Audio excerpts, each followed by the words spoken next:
Hello students, class 11 accountancy unit 1 का objective question हमने start किया था और क्वेश्चन नंबर 13 तक हम लोगों ने लास्ट वीडियो में कंप्लीट किया है।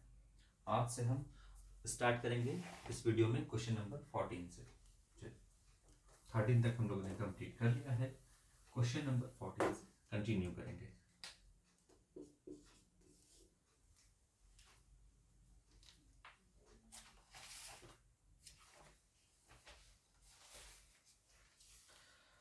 फाइनेंशियल इंफॉर्मेशन यूजर्स इंक्लूड, है ना।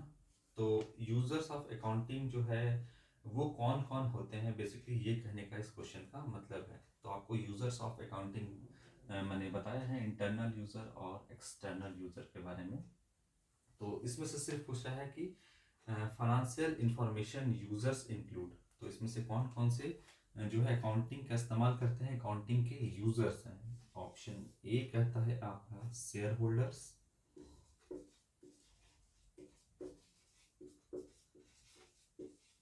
Share holders.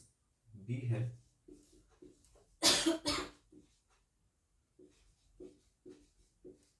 गवर्नमेंट। सी है आपका क्रेडिटर्स और डी है आपका ऑल ऑफ दीज।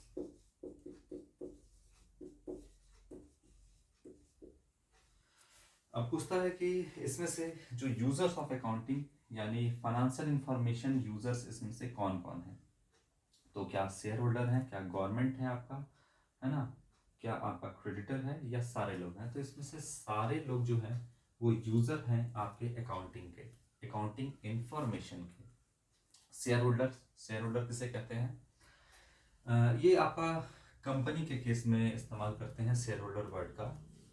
देखिए, सोल प्रोप्राइटर का जो बिजनेस होता है उसमें एक सिंगल ऑनर, सिंगल प्रोप्राइटर यानी होता है आपका, जो कि बिजनेस को रन करता है, बिजनेस को चलाता है। इससे बड़े लेवल का जो बिजनेस होता है वो पार्टनरशिप का होता है, और पार्टनरशिप में 2 से लेकर के 50 पार्टनर तक, यानी 2 से लेकर 50 ऑनर तक हो सकते हैं। तो ये बेसिकली सब लोग कौन है, तो ऑनर है बिजनेस का। सोल प्रोप्राइटर में सिंगल ऑनर, वो भी बिजनेस का ऑनर है। पार्टनरशिप की बात करें तो 2 से लेकर 50 तक, वो भी बिजनेस का ऑनर ही है। और अगर हम कंपनी की बात करें तो कंपनी के पास अपना कोई फंड नहीं होता है, जैसे सोल प्रोप्राइटर के केस में या पार्टनरशिप के केस में जो ऑनर होते हैं वो अपने पॉकेट से, यानी कह सकते हो कि आप अपने जेब से वो पैसा लगाते हैं, बिजनेस में इन्वेस्ट करते हैं, जो भी पैसा उनके पास होता है। लेकिन कंपनी फॉर्म ऑफ जो बिजनेस है वो उनके पास अपना कोई फंड नहीं होता, बल्कि वो पब्लिक से पैसा उठाते हैं और बिजनेस को चलाते हैं। तो वो 2 टाइप से ही फंड को रेज कर सकते हैं बेसिकली। एक है आपका equity share holder and preference share holder. तो कंपनी जो है वो फंड को रेज करने के लिए इक्विटी शेयर इशू करती है और प्रेफरेंस शेयर इशू करती है। जितने भी कंपनी है वो सब लोग इक्विटी शेयर तो इशू करती है, लेकिन मुट्ठी भरी कंपनी है जो प्रेफरेंस शेयर इशू करती है। इक्विटी शेयर क्या है, प्रेफरेंस शेयर क्या है, ये बात की जानकारी हम आपको आगे बताएंगे जब हम आपको कंपनी की अकाउंटिंग सिखाएंगे उस समय। फिलहाल अभी आप जानो कि जो इक्विटी शेयर होल्डर हैं और जो प्रेफरेंस शेयर होल्डर होते हैं वो कंपनी के ट्रू ऑनर होते हैं। अगर equity shareholder true owner होते हैं, लेकिन प्रेफरेंस शेयर होल्डर वाले भी कंपनी के ऑनर होते हैं। तो अगर बात करें कि ट्रू ऑनर कौन होते हैं, तो इक्विटी शेयर होल्डर कंपनी के ट्रू ऑनर होते हैं। इसके अलावा कंपनी फंड रेज कर सकती है डिबेंचर इशू करके, मतलब लोन लेकर के। वो भी पब्लिक से कंपनी क्या करती है, डिबेंचर के फॉर्म में, यानी एक तरह से कह सकते हो कि कंपनी लोन देती है। तो कोई भी, अगर हम बात करें शेयर होल्डर की, तो शेयर होल्डर कौन होते हैं, जो कंपनी के शेयर को परचेज करते हैं, यानी कंपनी में पैसा इन्वेस्ट करते हैं। और किस लिए इन्वेस्ट करते हैं, तो डिविडेंड के लिए इन्वेस्ट करते हैं, क्योंकि उनको रिटर्न में डिविडेंड मिले, लाभांश मिले। कंपनी प्रॉफिट कमाए तो उस प्रॉफिट का जो हिस्सा है, यानी जो डिविडेंड है, वो शेयर होल्डर को भी मिले। और शेयर होल्डर कोई भी क्यों बनना चाहेगा या कंपनी में क्यों इन्वेस्ट करना चाहेगा, तो जब कंपनी अच्छा कमा रही है, जब कंपनी का प्रॉफिट बहुत अच्छा है, फाइनेंशियल पोजीशन बहुत अच्छा है, तो जो है वो कंपनी का शेयर लोग खरीदते हैं। और जब कंपनी के लोग शेयर खरीदते हैं तो वो कहलाते हैं शेयर होल्डर्स, है ना। तो शेयर होल्डर कंपनी के कौन होते हैं, तो ऑनर होते हैं। और क्यों इन्वेस्ट करते हैं, तो उनको डिविडेंड चाहिए, इसीलिए वो कंपनी में इन्वेस्ट करते हैं। और कंपनी में कब इन्वेस्ट करते हैं वो जब वो अकाउंटिंग में, जब उनको सारा इन्फॉर्मेशन देता है कि कंपनी जो है उनका प्रॉफिट बहुत अच्छा है और फाइनेंशियल पोजीशन बहुत अच्छा है, तब जा कर के कोई जो है वो कंपनी का शेयर परचेस करता है। तो यूज़र्स में कौन होगा, शेयर होल्डर भी कंपनी के अकाउंटिंग इंफॉर्मेशन के यूज़र हैं। इसके बाद गवर्नमेंट भी है आपका यूज़र। गवर्नमेंट बहुत तरह की छोटे बिजनेस को सब्सिडी देती है, या गवर्नमेंट को जो है आपका इन सारे बिजनेस का इंफॉर्मेशन चाहिए। टैक्स अथॉरिटी भी है, जिनको टैक्स का कलेक्शन करना है, वो भी यूज़र होते हैं। इसके अलावा क्रेडिटर भी जो है वो भी यूज़र होते हैं अकाउंटिंग इंफॉर्मेशन के। क्रेडिटर कौन होते हैं, जो बिज़नेस को उधार में सामान बेचते हैं। तो अगर बिज़नेस अच्छे फाइनेंशियल पोजीशन में है, अच्छा प्रॉफिट कमा रही है, तो जो क्रेडिटर्स है वो उधार में माल जो है वो सप्लाई करते रहेंगे बिज़नेस को। और बिज़नेस स्ट्रॉन्ग पोजीशन में है, ये कैसे पता चलेगा, तो अकाउंटिंग के थ्रू पता चलेगा। इसीलिए जो शेयर होल्डर है, जो गवर्नमेंट है, जो आपका क्रेडिटर्स हैं, ये सारे के सारे यूज़र्स हैं अकाउंटिंग इंफॉर्मेशन के। इसलिए इसका जो करेक्ट ऑप्शन होगा option D, all of these होगा। ये सारे जो हैं वो यूज़र हैं अकाउंटिंग इंफॉर्मेशन के। क्वेश्चन नंबर 14 हुआ। क्वेश्चन नंबर 15 की तरफ हम मूव करते हैं। Who is not user of accounting information, इसमें से कौन जो है वो अकाउंटिंग इंफॉर्मेशन के यूज़र्स नहीं हैं, मतलब अकाउंटिंग इंफॉर्मेशन का इस्तेमाल इसमें से कौन नहीं करता है। चलिए इसको देखते हैं। छोटा ऑप्शन है तो हम लिखते हैं सारे ऑप्शन को। पहला है आपका इन्वेस्टर्स, बी है आपका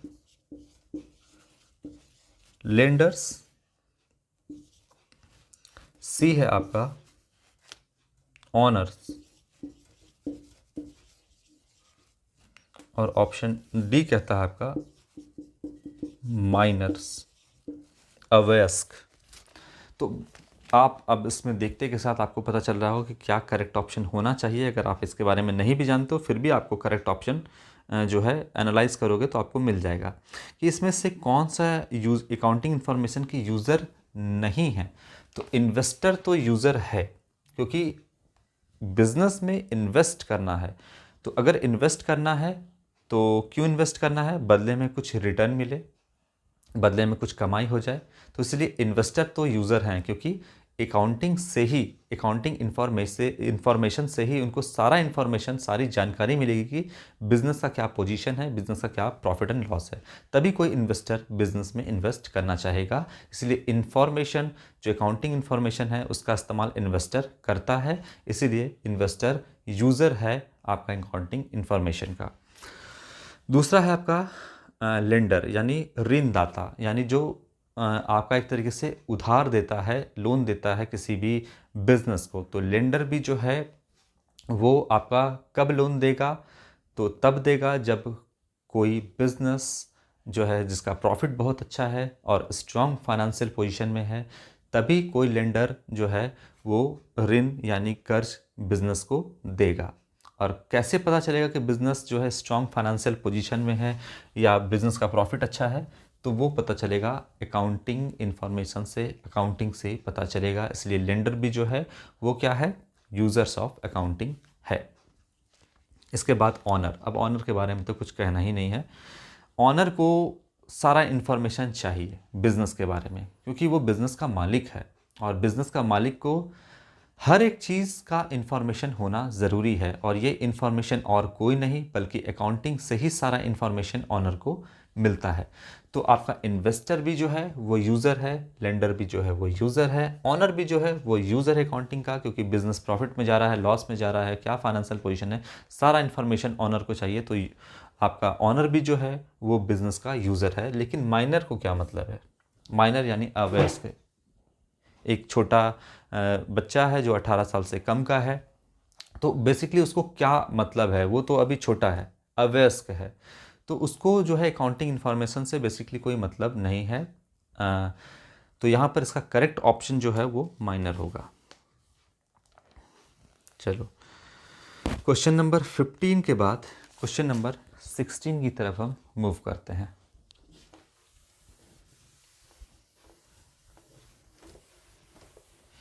यूज़र्स ऑफ अकाउंटिंग मैंने आपको बताया है, इंटरनल यूज़र और एक्सटर्नल यूज़र।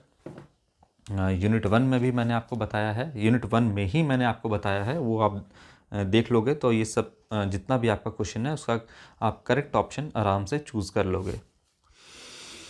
कहता है which of the, question number 16, which of the following may be called the language of business, है ना, निम्नलिखित में से किसे व्यापार की भाषा कहा जा सकता है। तो ऑप्शन ए जो है आपका वो कहता है आपका इकोनॉमिक्स,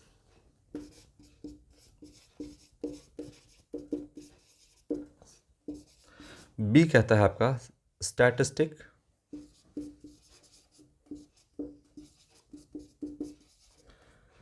सी कहता है आपका अकाउंटिंग,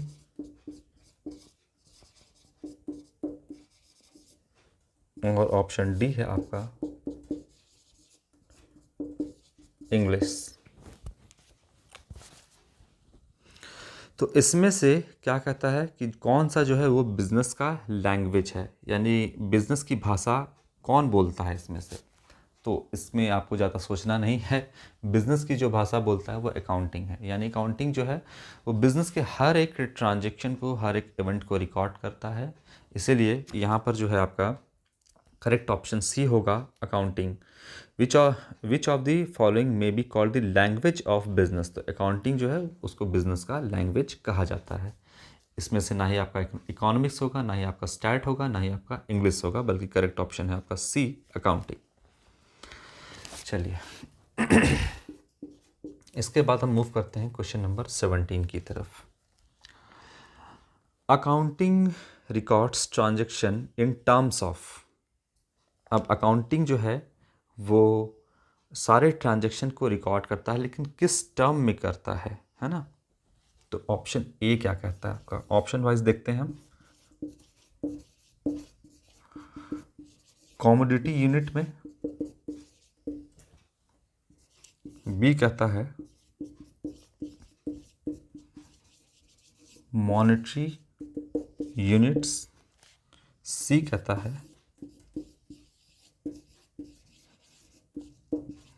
प्रोडक्शन यूनिट, और डी कहता है आपका none of these.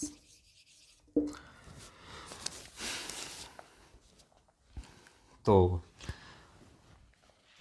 Accounting records transaction in terms of क्या होगा, मॉनेटरी यूनिट। ऑप्शन बी जो है वो आपका करेक्ट ऑप्शन होगा। देखिए हम अकाउंटिंग में वेरियस अकाउंटिंग कंसेप्ट के बारे में हम लोगों ने डिस्कस किया है, जिसमें हम लोगों ने तमाम कंसेप्ट को देखा है, जैसे going concern concept, consistency concept, accrual concept. ये 3 आपका फंडामेंटल कंसेप्ट होता है। इसके अलावा और भी कंसेप्ट है आपका, जैसे मनी मेजरमेंट कंसेप्ट, है ना आपका मनी मेजरमेंट कंसेप्ट हो गया। इसके बाद फिर आपका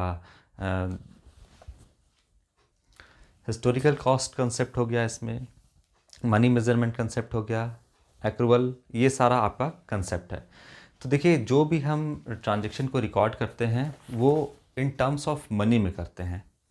जितने भी ट्रांजैक्शन हैं अगर वो मनी में ना हो तो हम अकाउंटिंग में उसे रिकॉर्ड नहीं करते हैं। ठीक है, तो करेक्ट ऑप्शन आपका मॉनेटरी यूनिट आपका होगा, यानी जितने भी हम ट्रांजैक्शन को रिकॉर्ड करते हैं वो मॉनेटरी यूनिट में करते हैं। चलिए अगला क्वेश्चन देखते हैं।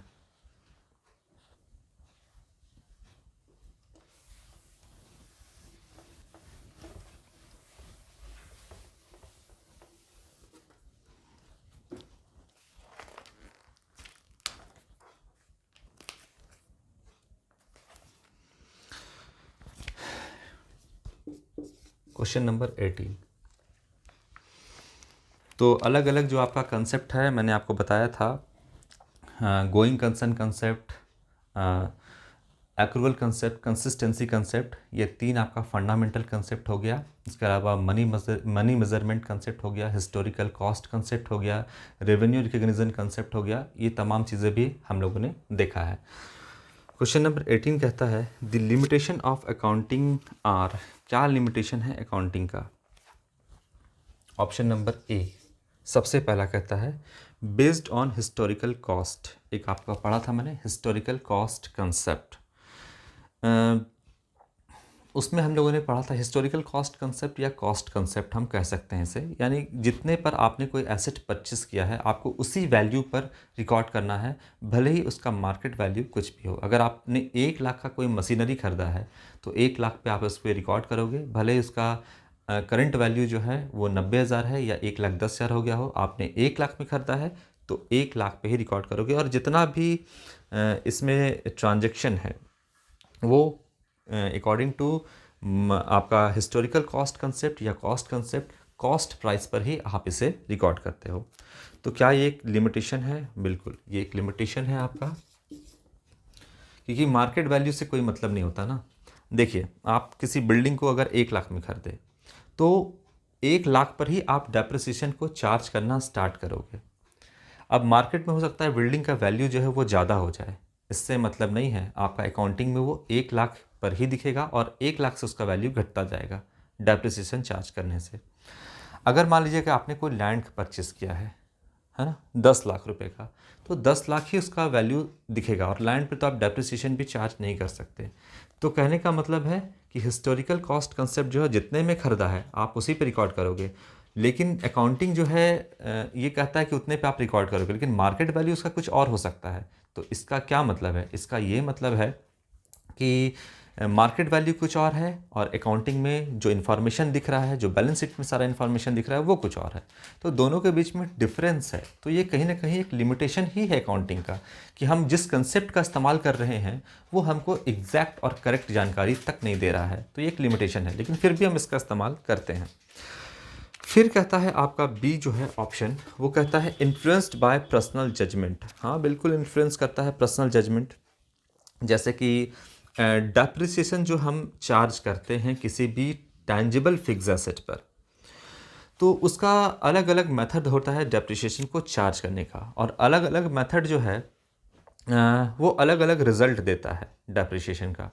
जैसे हम लोग को 2 मेथड पढ़ना है आपका, एक है आपका स्ट्रेट लाइन मेथड, या इसे हम इक्वल इंस्टॉलमेंट मेथड भी कहते हैं, या ओरिजिनल कॉस्ट मेथड भी कहते हैं। तो एक आपका स्ट्रेट लाइन मेथड हो गया, दूसरा मेथड है आपका रिटन डाउन वैल्यू मेथड। ये 2 मेथड पढ़ना है। इसके अलावा भी बहुत सारा मेथड होता है आपका डेप्रिसिएशन को कैलकुलेट करने का। एन्युटी मेथड है, इंश्योरेंस पॉलिसी मेथड है, मशीन आवर रेट मेथड है। तो बहुत सारा मेथड है आपको डेप्रिसिएशन को कैलकुलेट करने का। लेकिन याद रखिएगा जितना भी मेथड है डेप्रिसिएशन को कैलकुलेट करने का, ये सिर्फ ये बता रहा है कि कितने से मशीन या कोई भी टैंजिबल फिक्स एसेट डेप्रिसिएट कर रहा है, लेकिन एक्चुअली में कोई भी ये मेथड नहीं है, कोई भी ये नहीं कह सकता है कोई भी मेथड कि एग्जैक्ट कितना डेप्रिसिएशन हुआ है कोई भी एसेट, है ना। किसी इंसान को देख करके आप ये नहीं कह सकते हो कि इसकी डेथ कब होगी। आप एग्जैक्टली टाइम कैलकुलेट नहीं कर सकते हो, है ना, कि आपने ब्लड सैंपल लिया और आपने कह दिया कि हाँ ये 1 साल ज़िंदा रहेगा और 1 साल के बाद इसकी डेथ हो जाएगी। आप ऐसा नहीं कह सकते। इसलिए मशीनरी जो है, जो भी फिक्स एसेट है उसका एक सर्टेन लाइफ होता है। आप ये नहीं कह सकते हो किसी भी मेथड को लगा करके कि आपका मशीन 10,000 से ही डेप्रिसिएट कर रहा है। हो सकता है 10,000 से कम डेप्रिसिएट कर रहा हो सकता है 10,000 से ज़्यादा डेप्रिसिएट कर रहा हो, और मेथड टू मेथड ये वैरी भी करता है। इसीलिए जो इन्फ्लुएंस बाय पर्सनल जजमेंट, अगर आप मान लो कि स्ट्रेट लाइन से कैलकुलेट करते हो डेप्रिसिएशन तो उसका कुछ और वैल्यू आएगा, WDV से करते हो तो कुछ और वैल्यू आएगा। तो पर्सनल जजमेंट भी इन्फ्लुएंस करता है बिजनेस के प्रॉफिट एंड लॉस को, है ना। तो इसीलिए ये भी अकाउंटिंग का एक लिमिटेशन है। पर्सनल जजमेंट, अगर हमने चुना स्ट्रेट लाइन मेथड तो उससे डेप्रिसिएशन कुछ और आ रहा है, और हमने चुना अगर WDV मेथड तो उससे डेप्रिसिएशन का वैल्यू कुछ और आएगा। तो पर्सनल जजमेंट भी इन्फ्लुएंस करता है अकाउंटिंग को। तो ये भी अकाउंटिंग का एक लिमिटेशन है। ऑप्शन सी जो है वो कहता है अफेक्टेड बाय विंडो ड्रेसिंग। क्या ये एक लिमिटेशन है? हाँ, ये भी एक लिमिटेशन है। विंडो ड्रेसिंग का मतलब होता है कि अकाउंट्स को मैनिपुलेट कर देना। मैनिपुलेशन किस तरीके से कर सकता है?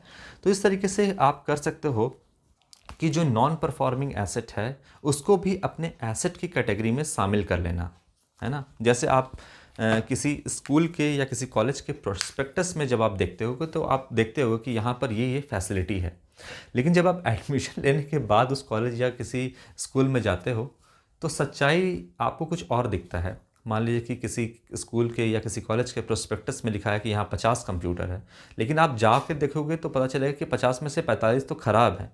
लेकिन फिर भी उन्होंने क्या किया कि मैनिपुलेशन कर दिया, उन्होंने उसको अपने एसेट की कैटेगरी में रखा, है ना।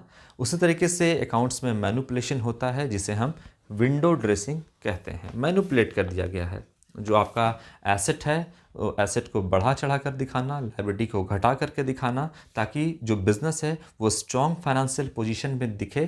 तो ऐसा काम अकाउंटिंग में होता है जिसे हम विंडो ड्रेसिंग कहते हैं, और ये भी एक लिमिटेशन है अकाउंटिंग का। और ऑप्शन नंबर डी है ऑल ऑफ दिस या all of the above, all of this.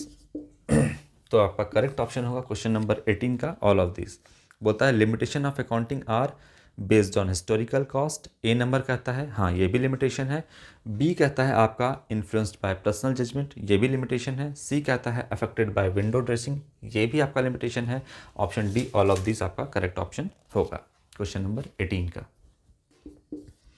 Question number 19 इसके बाद।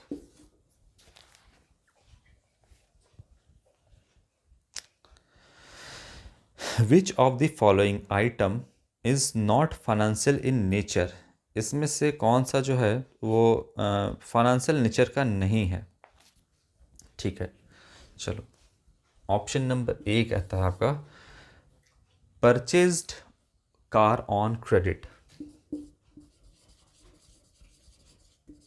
Purchased car on credit. अच्छा, ये आप बताओ तो क्या ये फाइनेंशियल नेचर का है या नहीं है?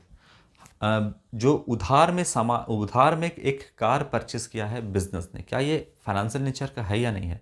बिल्कुल ये फाइनेंशियल नेचर का है। क्यों फाइनेंशियल नेचर का है? आप चाहे कैश दे करके कार परचेस करो या क्रेडिट दे के कार परचेस करो, वो फाइनेंशियल नेचर का ट्रांजैक्शन है। कार कितने का है? मान लो 1 लाख का कार परचेस किया गया है बिजनेस में, तो कैश दे या ना दे वो फाइनेंशियल नेचर का है, क्योंकि कार का दाम 1 लाख है। आपको 1 लाख नियर फ्यूचर में कार का जो वैल्यू है 1 लाख उसको आपको चुकाना पड़ेगा, तो ये फाइनेंशियल नेचर का है। अच्छा, बी क्या कहता है?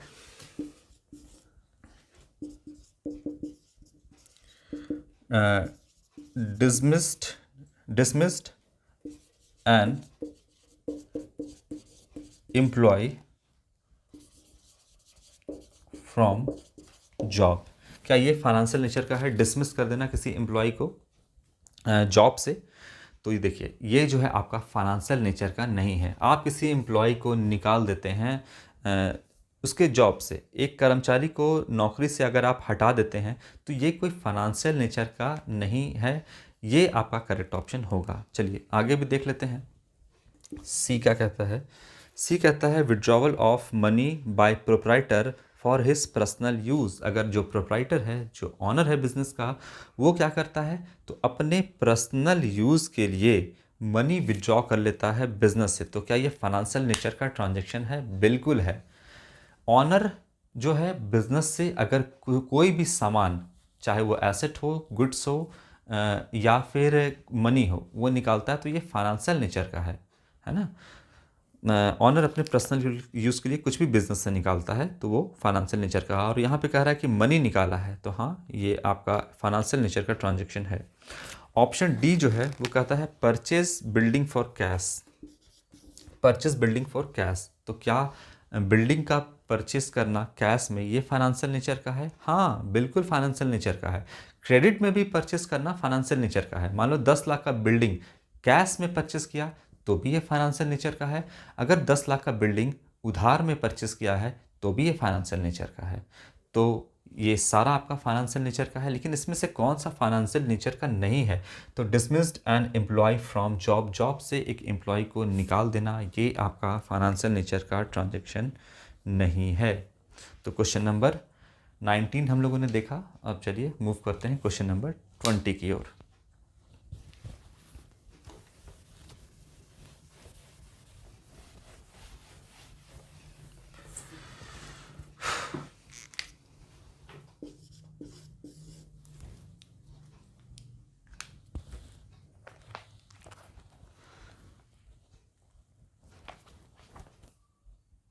देखिए क्वेश्चन नंबर 20 जो है आपका आज लास्ट क्वेश्चन है। इसके बाद फिर हम नेक्स्ट वीडियो में कंटिन्यू करेंगे क्वेश्चन नंबर 21 से। क्या कहता है? ऑन मार्च 2012, है ना, after sale of goods worth ₹5,000, ठीक है, 5,000 का सामान बेचने के बाद जो क्लोजिंग स्टॉक है वो बचता है 8,000 का। तो ये क्या है? सिंपल सी बात है कि सामान बेचने के बाद 8,000 रुपये का क्लोजिंग स्टॉक बचा हुआ है, ये क्या है? ऑप्शन ए कहता है आपका कि ये इवेंट है, ऑप्शन बी कहता है कि ये ट्रांजैक्शन है, ऑप्शन सी कहता है आपका कि neither are transaction nor an event, ना ही ये ट्रांजैक्शन है और ना ही ये इवेंट है, और ऑप्शन डी कहता है आपका transaction as well as an event, यानी ये ट्रांजैक्शन भी है और इवेंट भी है। तो क्या करेक्ट ऑप्शन होना चाहिए? करेक्ट ऑप्शन जो है आपका ये होगा एन इवेंट, ये करेक्ट ऑप्शन होगा। अब कैसे ये वो जानते हैं हम। देखिए बिजनेस में जो है आपका ट्रांजैक्शन तो लगातार चलता ही है, लगातार ट्रांजैक्शन होते रहते हैं, लेकिन ट्रांजैक्शन का जो कॉन्सिक्वेंसेस है, जो परिणाम है, उसे हम इवेंट कहते हैं। जैसे आपको अगर हम एग्जांपल से समझाएं तो मान लो कि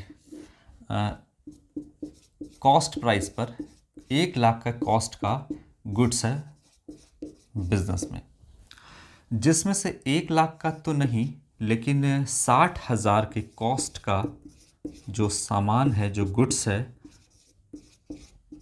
है उसको सपोज 10,000 का प्रॉफिट, अच्छा कॉस्ट प्राइस पे तो नहीं बेच देगा, प्रॉफिट भी ऐड करेगा। तो प्रॉफिट पे ऐड करने के बाद देखिए 1 लाख का सामान था, गुड्स था, जिसमें से 60,000 का सामान बेचा जा रहा है, 10,000 प्रॉफिट ऐड करके 70,000 रुपये में बेचा जा रहा है।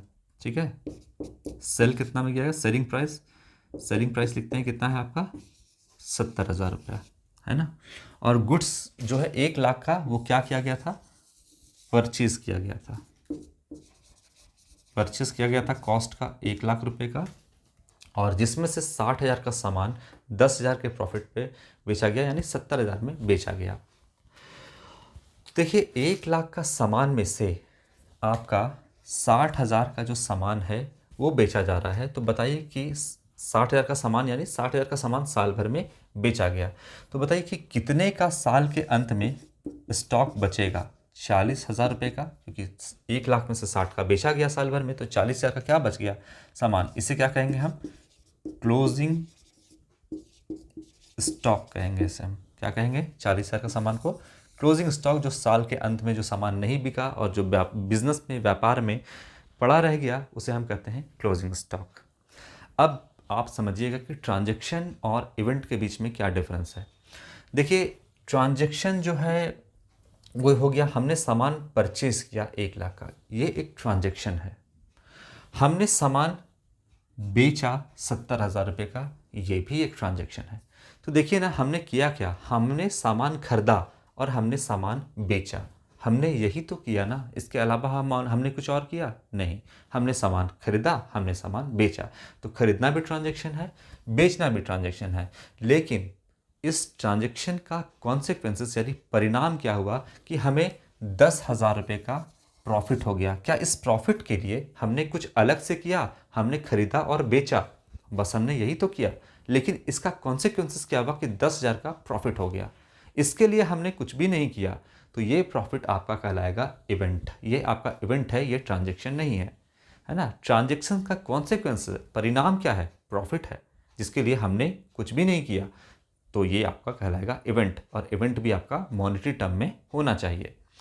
और देखिए क्या है इसमें, हमने सामान परचेज़ किया, हमने सामान बेचा, लेकिन साल के अंत में ये पड़ा रह गया 40,000 का सामान, जिसे हम कहते हैं क्लोजिंग स्टॉक। क्या इस 40,000 रुपये के लिए हमने कुछ एक्स्ट्रा किया? कुछ भी एक्स्ट्रा नहीं किया। हमने परचेस किया, हमने सेल किया, लेकिन इस 40,000 के लिए हमने एक्स्ट्रा कुछ भी नहीं किया। ये परचेस और सेल दोनों ट्रांजैक्शन का कॉन्सिक्वेंसेस है, परिणाम है कि 40,000 का क्लोजिंग स्टॉक बचा रह गया, इसके लिए हमने एक्स्ट्रा कुछ भी नहीं किया। तो ये क्लोजिंग स्टॉक भी क्या है? इवेंट है ना।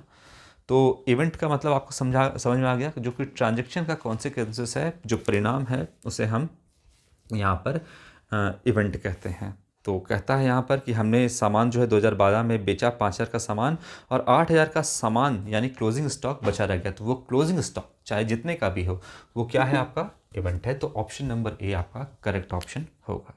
चलिए, तो क्वेश्चन नंबर 20 तक हम लोगों ने देख लिया है। क्वेश्चन नंबर 21 से हम लोग नेक्स्ट वीडियो में कंटिन्यू करेंगे। Thank you.